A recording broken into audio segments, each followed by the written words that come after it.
Buenas, ¿cómo están? Si les parece, siendo 27 ya, y para sobre todo respetar el tiempo de los y de las que han llegado en horario, si les parece, arrancamos. ¿Estamos de acuerdo? ¿Alguien tiene alguna inquietud? ¿No? Bueno, les cuento un poquito. Cualquier inquietud, como la otra vez, me lo plantean por el chat, ¿sí? Yo voy viendo el chat a medida que voy pudiendo. A ver, para arrancar, primero les doy la bienvenida. Muchas gracias por estar. Recuerden que miren, por ejemplo, el parcial lo rindieron 65 compañeras y compañeros y hoy son 27. Yo por eso también a veces, a pesar de que me lo han pedido, prefiero que esta no sea el único modo de encontrarnos, el Meet, porque la verdad es que no hay tanta la participación que uno quisiera. Están menos de la mitad de los compañeros y compañeras. Pero también entiendo a quienes plantean que esta es la modalidad que prefieren para mantener contacto, para mantener cierta estabilidad en la interacción y además para poder efectuar consultas en vivo y en directo. Supongo que también tiene que ver con eso. Les cuento brevemente las cuestiones de los parciales. No recibí ningún planteo de alguna compañera o compañero que no haya recibido su nota. Siempre es muy difícil corregir estos parciales de esta manera, digital, porque, bueno, hay variantes de este tipo de exámenes que la verdad que a mí no me gustan, pero bueno, son las situaciones. Recibí solamente 2 consultas de 2 compañeros que ya fueron zanjadas, habían subido su parcial en otra tarea, que no era la tarea de nuestra comisión, pero como les digo, ya fue zanjada. Consideraciones generales del parcial. Hay muy buenos parciales, algunos la verdad que son pocos, los que son muy buenos. Hay algunos buenos parciales y hay una cantidad importante de parciales regulares.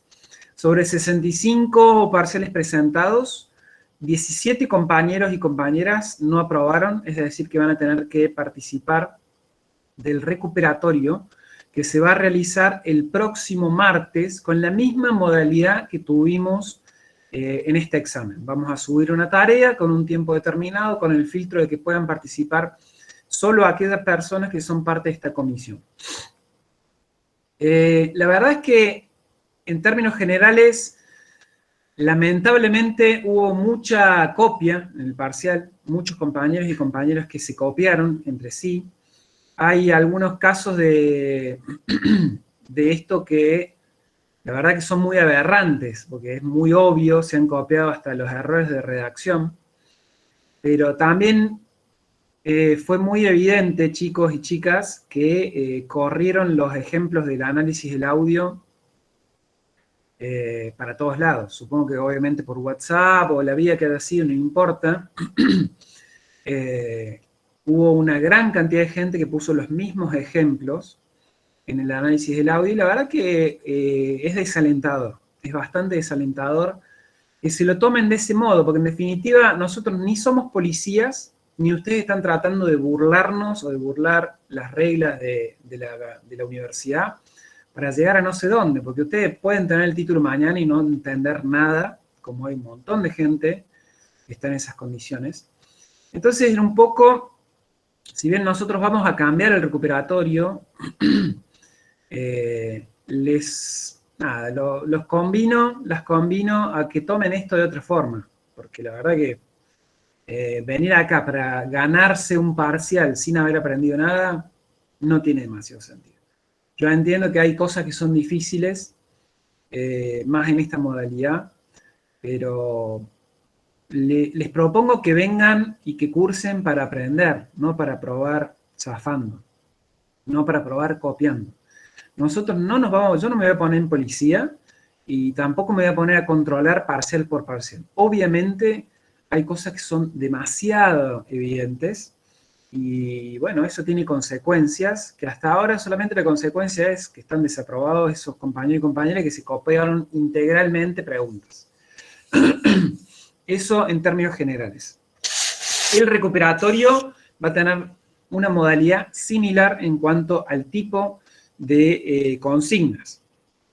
Hubo muchos errores por no leer correctamente la consigna, y eso que les intenté que evitáramos ese tipo de situaciones, planteando la cuestión de las aclaraciones en amarillo que decían, ojo, no confundirse, por ejemplo, en la pregunta número 1, no confundirse con lenguaje radiofónico.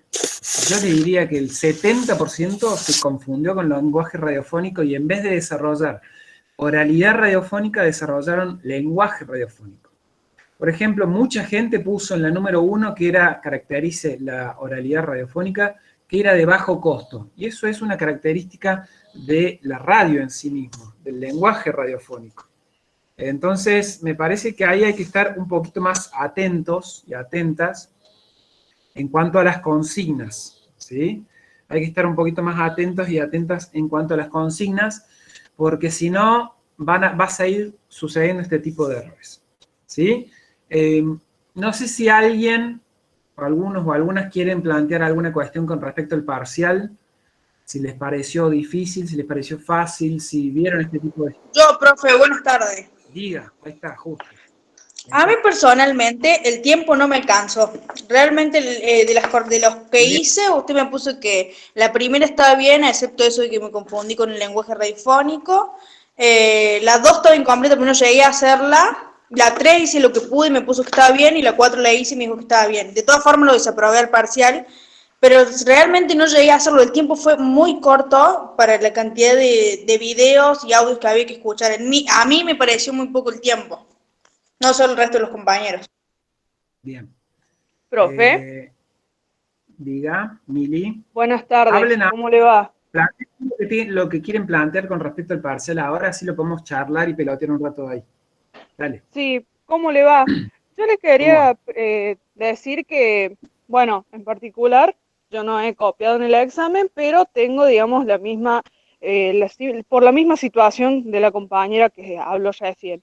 El tiempo nos pareció muy corto comparado al tiempo y la cantidad de consignas que le dieron otras comisiones, lo cual llegué a sentir que me saqué un 4 injustamente. Sí, reconozco mis errores. Yo venía preparando la materia desde las vacaciones y me parece que tuve un 4 injusto perdí la promoción injustamente por falta de tiempo.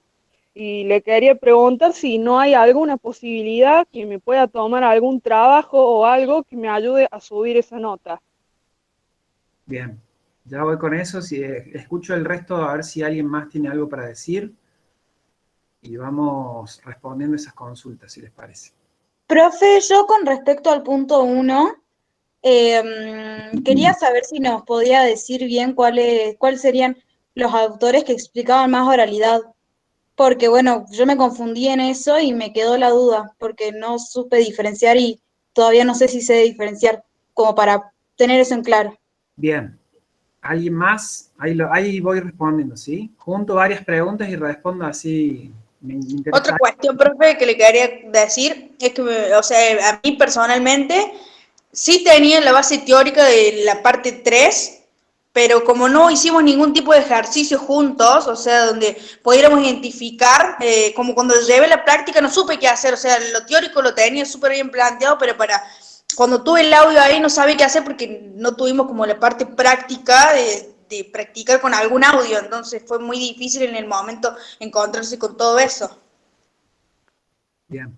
Pero eso lo habíamos practicado, ¿te acordás? En la última clase de práctica les había pedido que hagan un ejercicio y que vengan a la clase con ese ejercicio hecho para ver las dudas.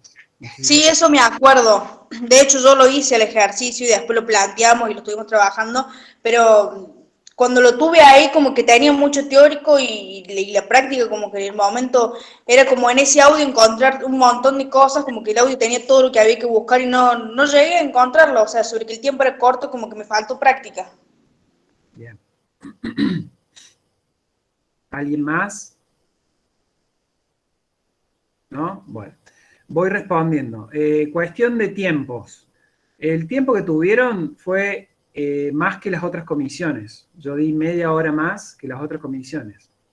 si bien el tiempo que estaba planificado era menos, porque ustedes tomen en cuenta esto. Nosotros este parcial presencialmente, para escribir a mano, ustedes tienen que responderlo en el aula en el mismo tiempo, 1 hora y media, 2 horas como mucho. ¿Sí? 1 hora y media, 2 horas como mucho, que fue el tiempo que estaba habilitado en el aula para que ustedes suban el parcial. Eso en situación presencial, que es con ustedes en el aula, nerviosos, teniendo que saber todo de memoria y haciendo un parcial bastante similar al que tuvieron que hacer de manera virtual. En esta situación, ustedes tienen todos los textos a mano, tienen todos los resúmenes a mano, y a partir de consignas tienen que responder lo más precisamente posible en su casa, con todo el tiempo, ayuda de cualquier tipo que a ustedes se les pudiera ocurrir, en nada más que media hora menos. Y de todas maneras, el tiempo planteado era 1 hora y media con posibilidad de entregarlo hasta 2 horas. Es decir, es el mismo tiempo con el que se hace este parcial de manera presencial, nada más que con un montón de ventajas más.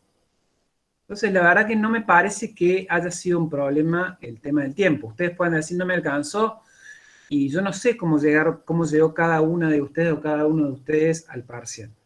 Habiendo estudiado con todos los textos sobre el escritorio o en la computadora o en las condiciones que fuera, era un parcial para realizarlo perfectamente. Lo que pasa es que había que tener en la cabeza mentalmente mucha precisión a la hora de responder, saber a dónde íbamos. Incluso si ustedes recuerdan, tuvimos 2 clases de repaso y en las 2 clases de repaso les brindé los temas sobre los que íbamos a trabajar. Y las consignas sobre las que se trabajó fueron exactamente los 4 temas que les dije que iba a haber en el examen.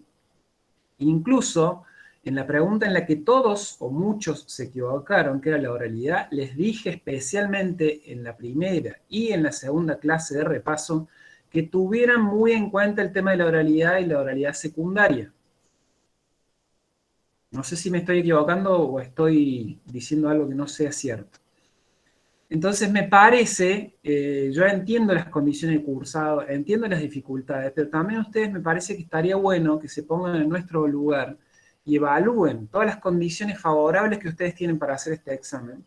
Y también, no sé si cabe, vean si el error o la dificultad es nuestra, o también puede haber habido alguna dificultad por parte de ustedes a la hora de estudiar, o quizás, no sé, no lo sé, a mí lo que me da la sensación cuando yo corregí es que se confiaron en que el parcial iba a ser muy sencillo de resolver porque tenían el apunte o los textos a mano. Mucha gente copió textual resúmenes que tenían hechos en la computadora y eso no eran las consignas. Entonces, obviamente los parciales no son iguales. Un examen presencial en donde ustedes me pueden dar cuenta de determinadas características de la oralidad, por ejemplo, y yo considero algún puntaje, pero en este caso, que no es presencial, ustedes tienen los resúmenes a mano, incluso copian y pegan resúmenes, porque por favor, esto me pareció que fue evidente, me parece que hay que evaluar de otro modo, ¿sí? Entonces, yo también les pido que ustedes tengan en consideración, nosotros estamos acá para decir que ustedes han aprendido lo que nosotros hemos intentado enseñar. Entonces, si yo veo un examen donde copian y pegan resúmenes, eso no es aprender. Eso no es aprender. Y todo proceso de conocimiento es dictado, lectura y fijación de contenidos. No se lo tienen que saber de memoria, lo tienen que comprender y poder leer una consigna y decir, me está pidiendo que responda esto, no todo este mundo. Había gente que copiaba y pegaba las características de la oralidad. Y yo estaba preguntando la oralidad radiofónica, entonces ponían, es acumulativa, es tradicional, es cercana al mundo vital. Eso es la oralidad primaria, no es la oralidad secundaria de la radio. ¿Sí? Entonces, ¿Profe? Antonia, diga. Sí. A mí me pasó, bueno, sí sentí la falta de tiempo, pero me parece que quizás no tenía que ver con la cantidad de consignas y el tiempo dado, sino con la falta de relación con la aplicación del contenido.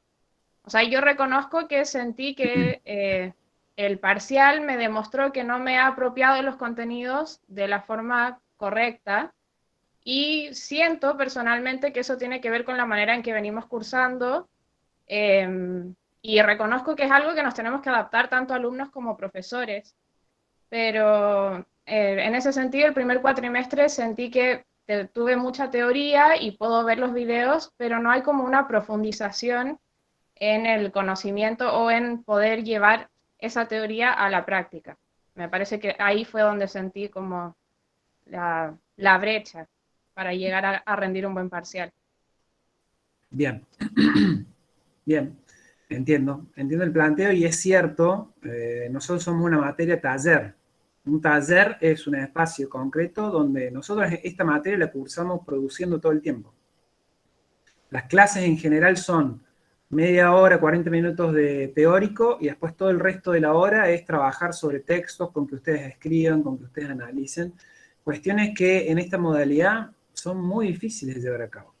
De todas maneras, para retomar lo que planteaba Antonia, en el parcial lo que se les pedía era poder resolver las cuestiones comprendiendo el concepto y pudiendo aplicar en 2 de las preguntas.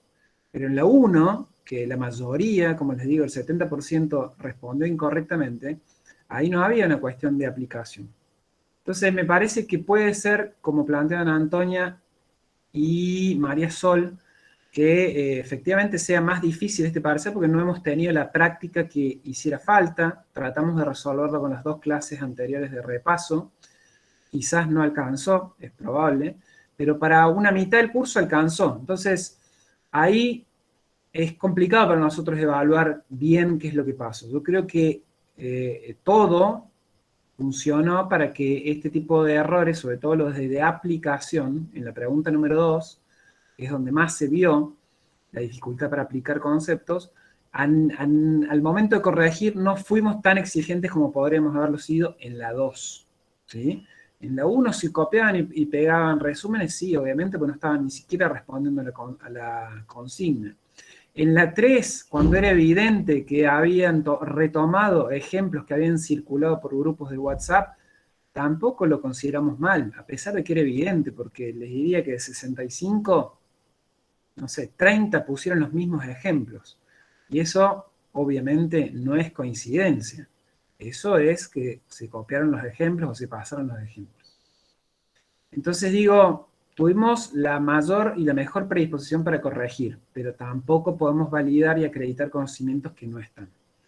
Y con respecto a Mili, con respecto a la pregunta que me hacías de si había otro trabajo, no, lamentablemente las condiciones de promoción son aprobar con 7 o más todos los parciales y trabajos prácticos. De todas maneras, ahí Emilia está preguntando, los que sacamos 6 aún podemos promocionar si sacamos más de 8 en el segundo parcial. Ayer tuvimos una reunión de cátedra y el titular de cátedra nos dijo que sí, que por este año se puede promocionar de esa manera. Aquellas personas que han sacado 6, sacando 8 o más, pueden promocionar. No funciona esto al revés. Ojo, si ustedes sacaron 8 en este parcial, no van a poder promocionar si sacan 6 en el segundo parcial. ¿Sí?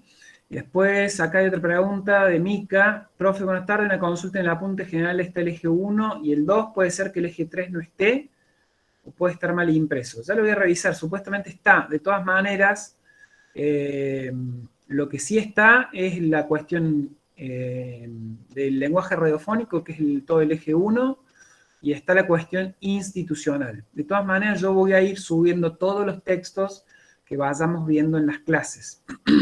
¿Sí? Ahí Ezequiel dice, yo llegué justo con el tiempo. De nada. Bueno, ¿alguna otra consulta con respecto a los parciales, a los recuperatorios? No sé si acá en la sala hay gente que tenga que recuperar. Sí, yo, profe, tengo que recuperar el parcial. Bien. El horario, yo igual ya voy a mandar un mail, pero el horario recuperatorio va a ser 14:30 el próximo martes. La modalidad va a ser la misma, ¿eh? O sea, traten de apropiarse de los contenidos son los mismos, la modalidad es la misma. Traten de apropiarse de los contenidos desde un lugar que a ustedes les permita rápidamente identificar qué es lo que tienen que responder y que los apuntes y los textos sean un soporte. No se confíen en que tienen los apuntes ahí a mano para copiar o pegar definiciones, porque no vamos a ir por ese lado, ¿sí? Entonces, tengan precaución a la hora de estudiar para eso. Y nada más que eso. A las 14:30 se va a habilitar el parcial, el recuperatorio, y como la otra vez van a tener 1 hora y media. Probablemente tenga una consigna menos, pero igual la idea es que ustedes tengan que hacer un esfuerzo para responder el parcial y que no, el recuperatorio, y que no sea especialmente fácil. ¿Sí? El próximo parcial obligatorio, es buena la pregunta, está muy cerca, porque no sé si ustedes están al tanto, han cambiado el cronograma de la facultad, nos han acortado las clases, y nosotros el 20 o 22, yo les digo, les confirmo bien, el 20, no, perdón, el 17 de noviembre, nosotros ya tenemos que cargar las notas definitivas del año. Y ahí tenemos que dar las condiciones del cursado de cada uno y cada una de ustedes.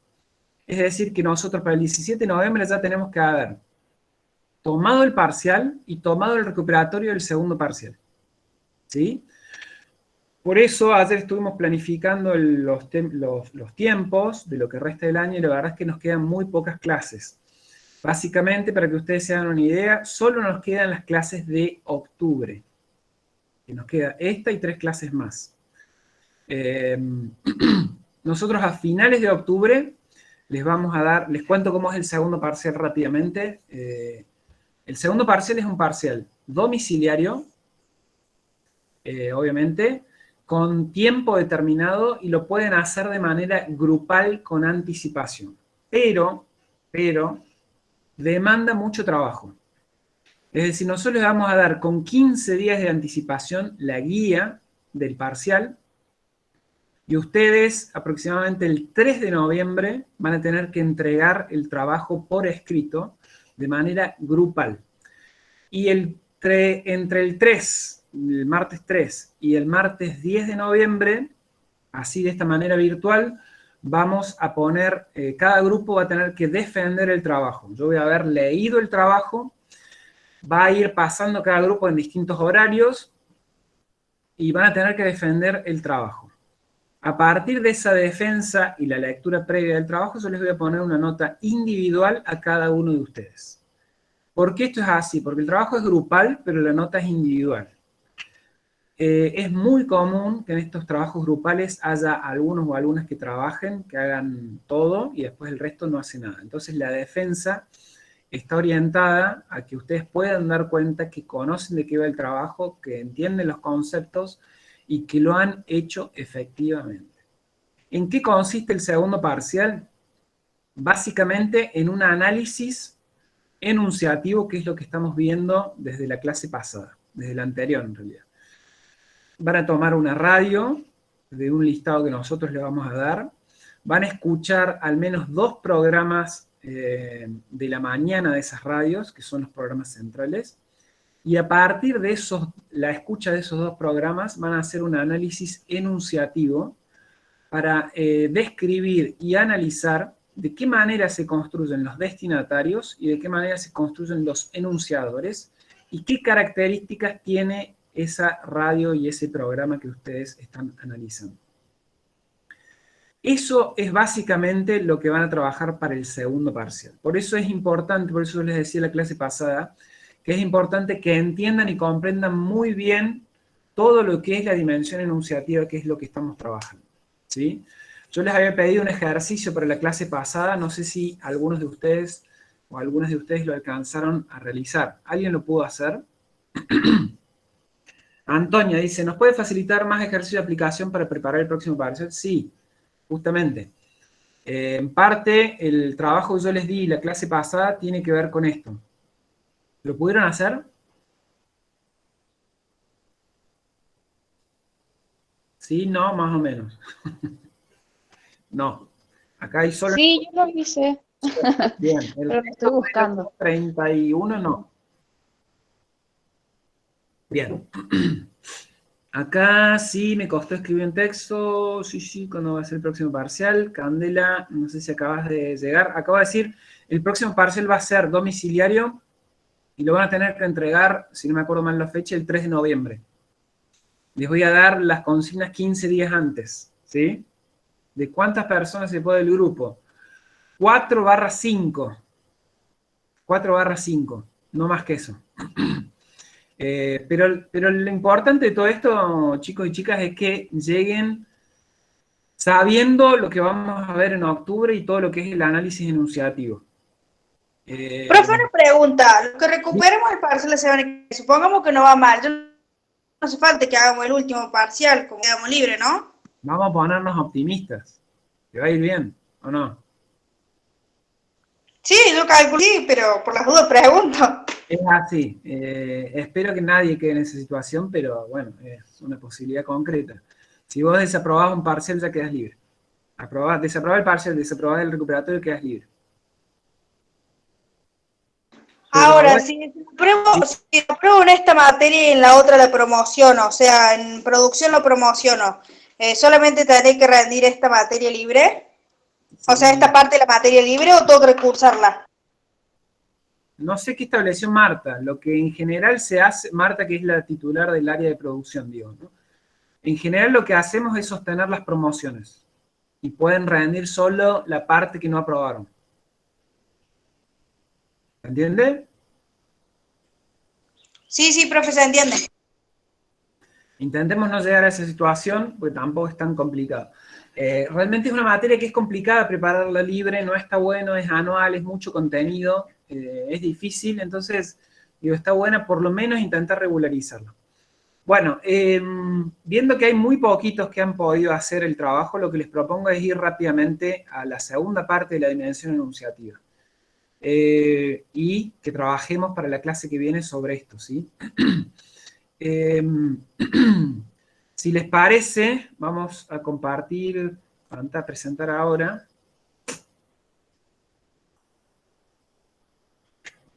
¿Ahí ven bien? ¿Se ve el Sí, PowerPoint? profe. Sí, profe. Sí. A ver, la clase pasada lo que trabajamos es la dimensión enunciativa de los discursos radiofónicos, y yo lo que les propuse pensar era el modo en que aparecen los destinatarios. Los destinatarios son las figuras discursivas solo en el discurso, recuerden esto por favor, solo en el discurso, no son personas reales concretas, son figuras discursivas que se construyen en el discurso. Los destinatarios son las figuras que se construyen en el discurso en relación a aquellos hacia los que está dirigido el discurso. En una radio, hacia los potenciales oyentes, ¿sí? ¿Por qué esto es importante? Porque cuando yo dibujo determinadas características, yo le estoy diciendo a determinadas personas, esta radio está hecha para vos. Si yo pongo música juvenil, hablo de temas juveniles, hablo como jóvenes, probablemente construya un destinatario que con determinadas características sea un destinatario juvenil, que le interese determinada música, que le interese determinadas temáticas, y por lo tanto, más allá de que tengas o no este conocimiento, cuando vos escuchás esa radio, sabes si esa radio está hecha para vos o no está hecha para vos. Porque hay algo, todo junto y cosas puntuales, que te indican que esa radio está hecha para vos. ¿Cuál es la importancia de esto? Que en general, todo producto comunicativo construye enunciadores y construye destinatarios. Solo cuando uno tiene en claro a quién le está apuntando, a quién está orientada la propuesta comunicativa que uno realiza, puede ir tomando decisiones que construyan un destinatario que tenga las características de aquellas personas que yo quiero que efectivamente consuman el producto que yo estoy haciendo. Cuando uno no tiene claro hacia dónde está yendo, o por ejemplo hay situaciones en que uno sabe a quién le quiere hablar, pero no sabe cómo hacer un discurso para que esa gente lo escuche. Entonces, es muy importante este saber a nivel discursivo porque se pierde mucho tiempo y hay mucha dificultad a nivel de los productos comunicativos porque no le hablan a nadie o le hablan a alguien que no lo va a escuchar nunca, ¿sí? Porque tiene determinadas características. Ese contrato comunicativo que se establece con las personas que me van a escuchar o van a consumir mi producto tiene dos grandes patas. Lo que yo construyo como enunciador, es decir, como productor de ese discurso, y lo que yo construyo como destinatario, a quién le hablo. Lo que vimos en la clase pasada es los modos en que aparecen los destinatarios. La idea de hoy es ver los modos en que aparecen los enunciadores. Rápidamente, hay dos grandes modos en que aparecen los enunciadores. Modos directos y modos indirectos. Los modos directos tienen que ver, en primer lugar, con las formas de nombrarse, ¿sí? La forma de nombrarse tiene que ver con pronombres singulares o plurales. No es lo mismo decir a mí me parece que, a mí, pronombre singular, que a nosotros creemos que. Nos dibuja de distinta manera a nivel de que la gente se imagine quién le está hablando, ¿sí? Una cosa es una tendencia individualizadora que dibuja una persona concreta, y otra cosa es que uno construye una idea más colectiva, de una mesa de trabajo, por ejemplo. Nombres de conductores, nombres de programas y nombres de emisoras. Esto es muy común cuando en determinadas emisoras hay conductores o conductoras muy conocidas. Por ejemplo, la 100.5, lo que era la 100.5, donde estaba Gaby Tesio, que es una conductora muy conocida de Córdoba, es el programa de Gaby Tesio, no es el programa X o la radio X, es el programa de Gaby Tesio. Eso va delimitando el modo en que se construyen los enunciadores. O lo mismo con Mario Pereira de LB3. Muy poca gente sabe o muy poca gente le da importancia al nombre del programa, sino que cuando uno le pregunta, por ejemplo, dice, yo no escucho Juntos, yo escucho Mario Pereira. ¿Sí? ¿Por qué? Porque se ha construido a nivel de enunciación una figura muy claramente individualizable. ¿Sí? De modo distinto, hay otras situaciones en las que hay locutores que no son reconocibles porque hablan todo el tiempo de la radio. Entonces dicen, acá en 100.5 seguimos escuchando la mejor música. Ahí sucede un proceso contrario. En vez de construirse una figura de enunciación, un enunciatario claramente individual, se construye un enunciatario claramente vinculado con la radio. Esas son decisiones que se toman y que permiten que la audiencia concreta después se vincule o elija vincularse con determinados enunciadores, ¿sí? Y elija si va a seguir a un conductor, se vincula con ese conductor y escucha esa radio por ese conductor, o escucha esa radio porque es siempre parecida, y no importa si está Juanito o Pedrito a nivel de locución, sino que es la 100.5. Y uno sabe que la 100.5 va a escuchar determinada calidad de música, determinado tipo de música, información, etcétera, etcétera. El segundo modo directo en que aparecen los enunciadores es a través del léxico, ¿sí? Del tipo de léxico, el tipo de utilización del lenguaje que realizan. Acá ustedes lo que van a ver es como una gran división. Un léxico que es de tipo neutral, que no intenta marcar o dotar de sentido particular con la opinión o la forma de ver el mundo particular de un enunciador individual, y un tipo de léxico más subjetivo, donde va quedando claro, en el modo en que utiliza el lenguaje, las características, el modo de pensar, las opiniones en definitiva de ese enunciador que está produciendo el discurso. Recuerden esto, neutral o más un tipo de léxico más subjetivo. Dentro del léxico vamos a encontrar estas siguientes categorías. En primer lugar, sustantivos. Pueden ser sustantivos más de tipo neutral o sustantivos más de tipo subjetivos. Cuando nosotros utilizamos, en el ejemplo que yo les pongo ahí, los docentes, o el docente, estoy utilizando un tipo de sustantivo más neutral, más descriptivo. Cuando yo, por ejemplo, utilizo profesor, maestro, genio, por ejemplo, es un tipo de sustantivo más subjetivo. Lo mismo sucede con los adjetivos. Yo ahí puedo utilizar adjetivos más de tipo objetivos, un encuentro correcto, un encuentro adecuado, una clase correcta, o puedo utilizar adjetivos más subjetivos, ¿sí? Un hermoso encuentro. Yo ahí estoy dotando de una subjetividad a la caracterización del encuentro, en el ejemplo, que está hablando de cómo es el enunciador o la enunciadora.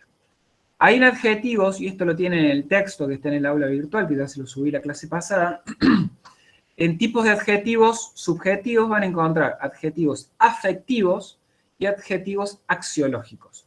Los adjetivos afectivos son aquellos que dan cuenta de una relación de cariño, afecto, de un vínculo emocional del enunciador con aquello que adjetiva, ¿sí? En este caso, hermoso encuentro, pero también podría ser negativo. Un horrible encuentro, como un profe X, un profe maligno, podríamos decir, ¿sí?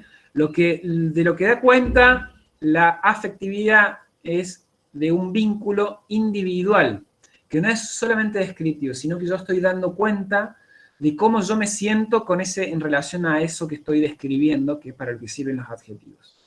Y después tienen los adjetivos de tipo axiológicos, que lo que hacen es dibujar una escala de valores, ¿sí? Un eje de valores.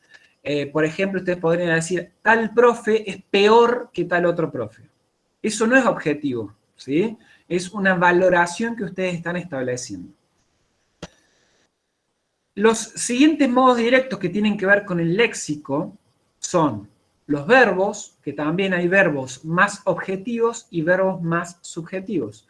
Yo podría decir, el paro docente fue una protesta, un modo de protesta de los docentes para demandar mayor salario. Un modo de demandar mayor salario, ¿sí? Hay verbos que son más descriptivos. Hay otros verbos que dotan de un sentido más subjetivo a la descripción de la acción que yo estoy haciendo. El paro docente fue un modo de luchar por mejores condiciones salariales. Yo estoy diciendo cosas muy parecidas, pero estoy dando más cuenta de mi subjetividad cuando uso luchar que cuando digo protestar. Si yo digo luchar, probablemente esté dando cuenta que estoy más a favor del reclamo. Si yo digo protestar, me estoy resguardando como enunciador y estoy tratando de establecer un contrato de tipo descriptivo. Yo describo, pero no asumo una posición en relación a eso que estoy describiendo. Y después, también está a nivel de léxico, también con la idea de hay algunas cosas que son más objetivas y otras que son más subjetivas, los adverbios. En este caso, y en el ejemplo que yo les pongo, podría decir, lamentablemente cortaron la calle. ¿Sí? Lamentablemente es un adverbio que da cuenta de una forma de ver esa acción de mi parte. Obviamente tuvieron que hacer paro, ¿sí? En ese caso, en los dos casos son ejemplos de tipo de adverbios subjetivos que dan cuenta de cómo yo pienso la acción y me muestran de un modo distinto como enunciador. Me muestran mucho más subjetivo, dejando marcas subjetivas a lo largo del discurso. Y en tercer lugar, recuerden, hasta ahora vimos formas de nombrarse, si se nombran por pronombres singulares plurales, el nombre personal, nombre de los programas o nombre de las emisoras, el léxico, la segunda cuestión, dentro del léxico está sustantivos, adjetivos, verbos y adverbios, y la tercera gran cuestión de los modos directos en que aparecen los enunciadores en el discurso son los juicios y sentencias, ¿sí? Los juicios y sentencias son directamente expresiones ya muy claras, muy nítidas, muy explícitas en torno a un tema por parte del enunciador o de la enunciadora, ¿sí? El paro docente es un desastre que en esta situación nosotros seguimos perdiendo clases. Ya ahí estoy poniendo todo sobre la mesa, me estoy expresando en torno a una cuestión, dejando muy nítidamente claro cuál es mi expresión o mi opinión sobre el tema. A mayor cantidad de juicios y sentencias, mayor subjetividad tiene ese discurso. Si ustedes han escuchado alguna vez Mario Pereira, van a ver que Mario Pereira está permanentemente haciendo juicios y sentencias, presentando juicios y sentencias. ¿Sí? ¿Alguna pregunta sobre esto o pasamos a la segunda parte? ¿Se entiende? Selena, diga.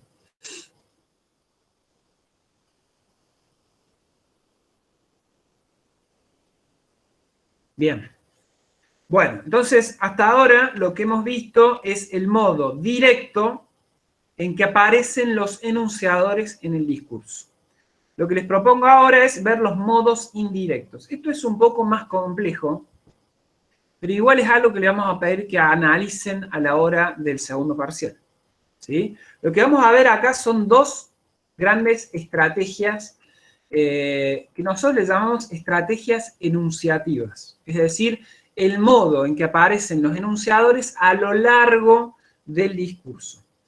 Los dos grandes tipos de estrategias que vamos a prestarle atención son las estrategias de persuasión y las estrategias de legitimación. Muy rápidamente, porque sé que hay gente que se tiene que ir a radio. Estrategia de persuasión. Primero, ¿qué son? Son aquellas estrategias discursivas que buscan convencer, que buscan el consentimiento, buscan que el otro, que me está escuchando, al que yo aspiro que me escuche, acuerde conmigo, acuerde con lo que estoy diciendo, por eso les pongo búsqueda de consentimiento. Ahí puede haber elementos emocionales, valorativos o prácticos. Acá hay distintos tipos de estrategias de persuasión. Muy rápidamente, porque para que cumplir con la hora que generalmente tenemos de clase. Tipos de estrategia de persuasión. 1. Conclusiones de premisas obvias o indiscutibles. Yo trato que el otro acuerde conmigo a partir de conclusiones obvias. Es muy difícil que alguien cuestione. Por ejemplo, es mejor la paz que la guerra. Por ello deben aceptar nuestras condiciones. Obvio, es una obviedad. Es muy difícil que alguien no acuerde con la idea de que es mejor la paz o la guerra, ¿sí? Lo que es discutible en esa afirmación es que ellos deben aceptar nuestras condiciones. Se plantea una cuestión obvia o indiscutible para que se acepte otra segunda idea, que es en este caso aceptar nuestras condiciones. Yo hice lo mismo al principio de la clase, les dije, ustedes están en la universidad para tratar de aprender. No les sirve tener un título si no han aprendido nada, ¿sí? Obviamente, ustedes están en la universidad para tratar de aprender. Pero eso no los lleva necesariamente a acordar conmigo de que no tienen que copiar en un parcial. ¿Se entiende? Segundo tipo de estrategia de persuasión. Conclusiones en base a ejemplos. Yo conozco a un chico pobre que sale a robar. Todos los pobres tienden a salir a robar. En este contexto podríamos decir algo parecido. Mi tío o mi primo no se cuidan nada con el COVID. La verdad es que nadie se está cuidando. ¿Se entiende? Yo a partir de un ejemplo concreto, que nadie me va a discutir, porque en general los ejemplos son cosas que yo conozco y de las cuales otras personas no pueden hablar, a partir de un ejemplo intento extraer una conclusión general para toda una realidad. Tercera estrategia de persuasión, conclusiones recurriendo a criterios de autoridad. El FMI y las potencias dicen que este es el camino, este tiene que ser el camino. ¿Yo qué estoy tratando sobre qué estoy tratando de persuadir? Que este es el camino. ¿A qué recurro? A figuras que yo entiendo que son figuras de autoridad para aquellas personas a las cuales estoy recurriendo. Estoy tratando de persuadir. ¿Cuáles son esas figuras de autoridad? El FMI y las potencias. ¿Sí? Cuarta tipo de estrategia de persuasión a través de conclusiones en base a cantidad o calidad. La mitad del pueblo lo ha votado, no pueden estar equivocados. Este es un clásico, ¿sí? O sea, la gente lo votó, o con la televisión o los consumos mediáticos. Hay 1 millón de personas que vieron este video. No puede ser tan feo, tan malo o tan equivocado. Es una conclusión en base a cantidad. Pero no necesariamente hay 1 millón de moscas que comen caca, y no tiene nada que ver, digamos, no va por ahí. La segunda tipo es concurriendo, tratando de convencer a través de un criterio de calidad, no de cantidad, sino de calidad. Si los universitarios lo eligen, deben saber por qué. Los universitarios, suponiendo que los universitarios sepan más que el resto. Pero de esto está lleno, ¿sí? Tu tío, que de economía sabe mucho, dice que hay que invertir en plazo fijo. No sé quién es mi tío, Entonces, ahí hay una apelación, es una mezcla de criterio de calidad y una mezcla de criterio de autoridad. Estrategias de legitimación. La segunda gran estrategia enunciativa que nos interesa analizar en las radios, que ustedes van a tener que analizar para el segundo parcial. Estrategias de legitimación. La idea acá es, cuando uno habla de legitimación, estamos hablando de tratar de que se le dé credibilidad y confianza a quien habla, ¿sí? A quien habla, lo que dice y cómo lo dice. Yo, o cualquier docente, todo el tiempo está tratando de construir estrategias de legitimación para que ustedes nos crean que somos personas que les podemos enseñar algo, ¿sí? Es muy común que ustedes duden, ese profe no sabe nada. Entonces, ante ese riesgo estamos todo el tiempo, nosotros los profesores y las profesoras. Entonces es muy común que haya estrategias de legitimación permanente. Algunos tipos de estrategias de legitimación que les vamos a pedir que vean y que están en el texto de Mata Escarafía, que ya está subido desde la clase pasada al aula virtual, y que se los mande por mail. Primera estrategia, legitimación por capacidad técnica o profesional. Sabemos lo que hacemos, lo hacemos mejor que nadie. Yo de esto sé, chicos. Yo hace 20 años que soy comunicador. Hace 15 años que soy docente. ¿Qué estoy diciendo ahí? Que sé, que tengo un saber que ustedes no tienen. Por más que no sea cierto, por más que ustedes después no me crean. Es un modo en que yo tengo de legitimarme, un modo muy común. Un plomero va a su casa y les quiere arreglar y les quiere cobrar no sé cuánta plata y le dice, señora, yo esto lo conozco hace muchos años. ¿Sabe la cantidad de calefactores que he arreglado? Es un saber técnico que ustedes no tienen. Y por eso intenta legitimarse como actor. En este caso estamos hablando de discursos, pero en el caso del plomero, de una acción. Cobrarte para arreglarte un calefactor. Segundo tipo de estrategia de legitimación. Por conocimiento directo o vivencial. Esto a ustedes les debe pasar mucho con sus padres. ¿Sabes las veces que me pasó esto? ¿Sabes las veces que me encontré una persona que quería decirme tal cosa o tal otra? A vos te falta vivir, nene. Las veces que lo habrán escuchado. El que no lo ha vivido, les pongo ahí el ejemplo, no sabe lo que es estar adentro de una cancha. Los futbolistas dicen ese tipo de ejemplos. Pero con sus padres, a todos nos ha pasado cuando somos jóvenes, incluso a nosotros como padres, se lo decimos a nuestros hijos, vos no sabés, eso no tenés idea vos porque no lo viviste todavía. Te falta vivir, ¿sí?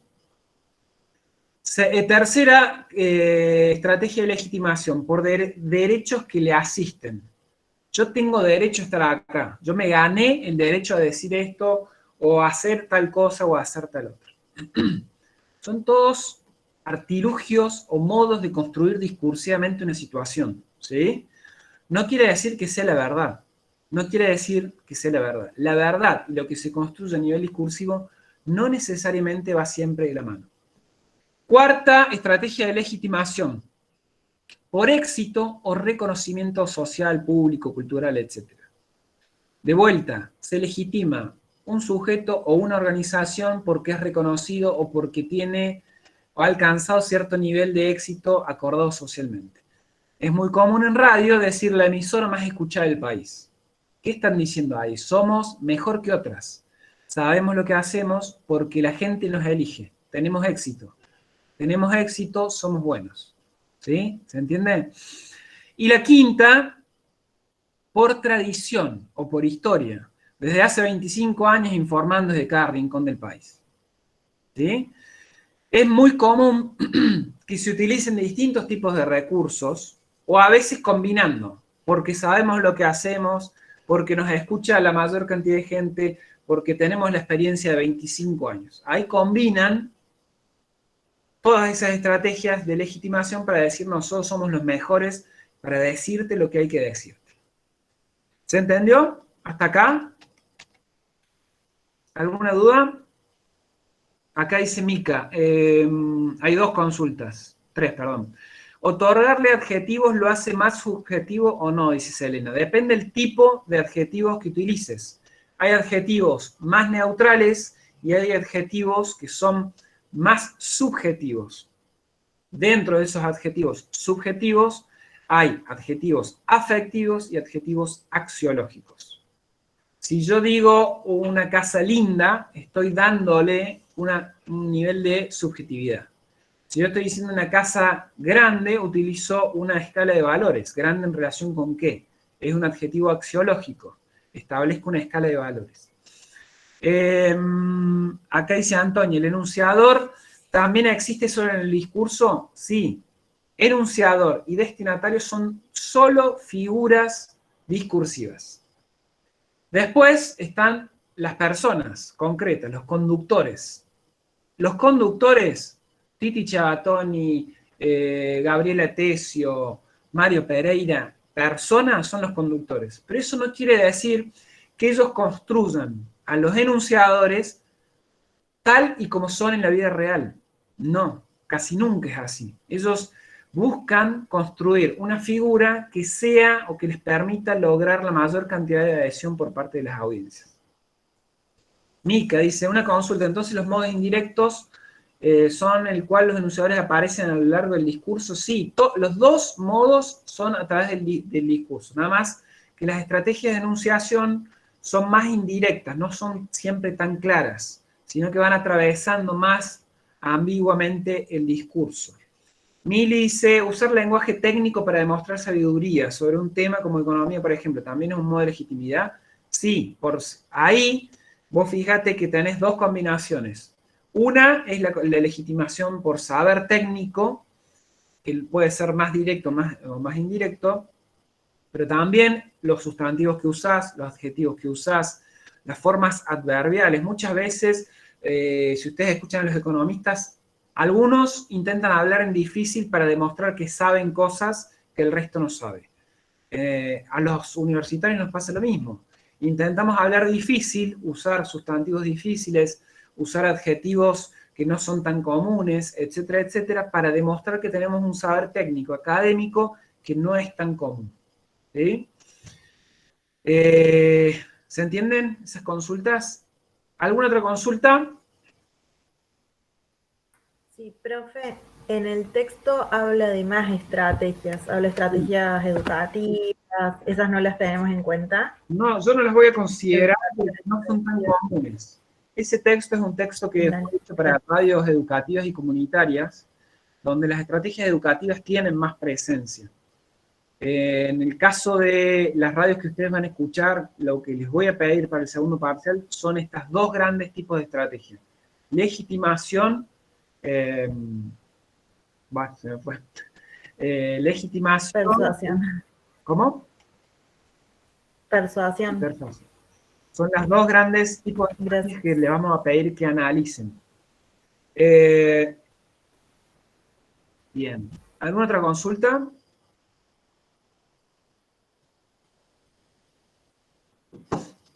María de La Paz Dutari, vos era el caso que me dijiste que no tenías el parcial, ¿ya te llegó la corrección? Sí, gracias, ya vi todo. Bien. Bueno, si les parece, para ir cerrando, lo que les voy a proponer, ya lo voy a mandar por mail un poquito más tarde, lo que les voy a proponer para la próxima clase es que escuchen una radio de su interés e intenten reconocer estos distintos elementos que hemos ido construyendo, ¿sí? E intenten completar parte de estos cuadros, ¿sí? Yo les voy a poner estos dos cuadros, que es presencia directa, vamos a trabajar solo con lo directo, presencia directa del enunciador o enunciadora a través de estas categorías y presencia directa del destinatario. A partir de esas dos, escuchen un poco de radio, tampoco les estoy pidiendo que escuchen 5 horas, 6 horas, escuchen un poco de radio e intenten identificar la radio que ustedes quieran, pueden escuchar podcasts a través de Spotify, siempre que sea radio, no que sean podcasts producidos para canales de podcast exclusivamente, lo que ustedes quieran, y ahí intenten ver si pueden reconocer las distintas categorías y el uso de sustantivos, adjetivos, verbos, adverbios y juicios y sentencias, si son más neutrales o más subjetivos, e intenten reconocer algunos elementos de los destinatarios. Yo los invito a intentar este ejercicio, porque va a ser un modo en que ustedes van a ir ablandando el oído y van a poder ir reconociendo, van a poder ir entendiendo cómo funcionan estos pequeños dispositivos discursivos que después van a ir construyendo lo que es el contrato comunicativo. Cuando uno logra decir, el enunciador de tal programa, o de tal ciclo de podcast, o de tal radio, tiene estas características, y el destinatario tiene estas otras características, uno ahí, juntando los dos polos, puede reconstruir lo que es el contrato comunicativo. Y si es una radio escuchada, puede entender por qué es una radio escuchada. Yo les aseguro que haciendo un buen análisis discursivo, ustedes van a entender por qué hay productos que funcionan, no solo en radio, sino en cualquier... profe, se me cortó varias veces la clase por mi internet. Lo voy a subir como siempre al canal de YouTube y al aula virtual, ¿sí? Pero digo, haciendo un muy buen análisis discursivo, ustedes van a entender por qué hay productos que funcionan y productos que no funcionan. No solo para radio.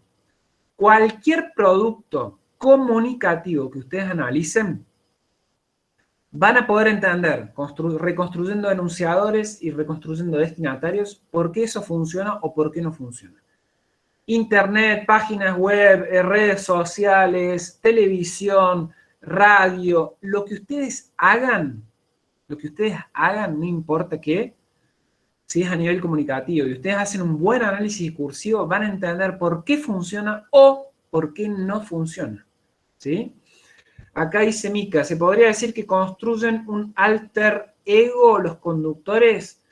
Sí, en cierta medida sí. Construyen una figura que funciona a nivel de contrato comunicativo, ¿sí? Construyen una figura que logre aceptación. Y esto no es que sean maquiavélicos y que se ponen frente al micrófono y dicen, yo voy a crear una persona totalmente distinta a mí. No, van explotando o sacando a la luz características que resultan a la hora de lograr la audiencia mejores para lograr la audiencia que están buscando, ¿sí? Gaby Tesio seguramente no es como es en la radio en su casa. Ahí saca y construye un personaje que es un enunciador discursivo que le permite generar un buen nivel de audiencia y que le permite que su contrato comunicativo funcione. Pero esto siempre es así. Ustedes lo hacen cuando ustedes construyen personajes discursivos en un parcial, ¿sí? Ustedes construyen enunciadores. En un parcial ustedes están tratando de dejar huellas todo el tiempo de que ustedes saben de lo que están hablando, para convencerme de que ustedes saben de lo que están hablando, para lograr que yo les ponga un 4, 5, 6 o 7. ¿Sí? En toda producción discursiva uno se construye eligiendo determinadas características, ¿sí? Tratando de dar una idea de cómo somos, ¿sí? Cuando ustedes van a hablar con sus padres y van a pedirle que les presten, no sé, vamos a hacer un ejemplo tonto, van a pedirle que les preste el auto para salir el sábado a la noche, ustedes no van de cualquier modo, construyen una idea de cuál es la figura y las características de esa figura que les va a permitir lograr su objetivo en relación a sus padres. Construyen una idea de, no, voy a ser responsable, no voy a tomar, voy a ir con fulanito que no se toma en el boliche, voy a ir con tal o no. Construyen características de ustedes, que no es que sean falsas, ustedes probablemente las tengan, pero están tratando de construir una figura que siempre es discursiva para lograr su objetivo. En todos los productos comunicativos pasa lo mismo, ¿sí? En todos los productos comunicativos pasa lo mismo. Para ir cerrando, consultas, pueden hacer consultas del recuperatorio, del segundo parcial o de esta clase.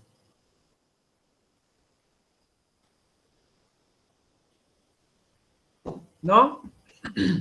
Bueno, entonces les libero y apenas pueda, mando el mail con las indicaciones para hacer el práctico, o la práctica más que el práctico, y subo en cuanto pueda, quizás sea un poquito más tarde, este video al canal de YouTube y al aula virtual.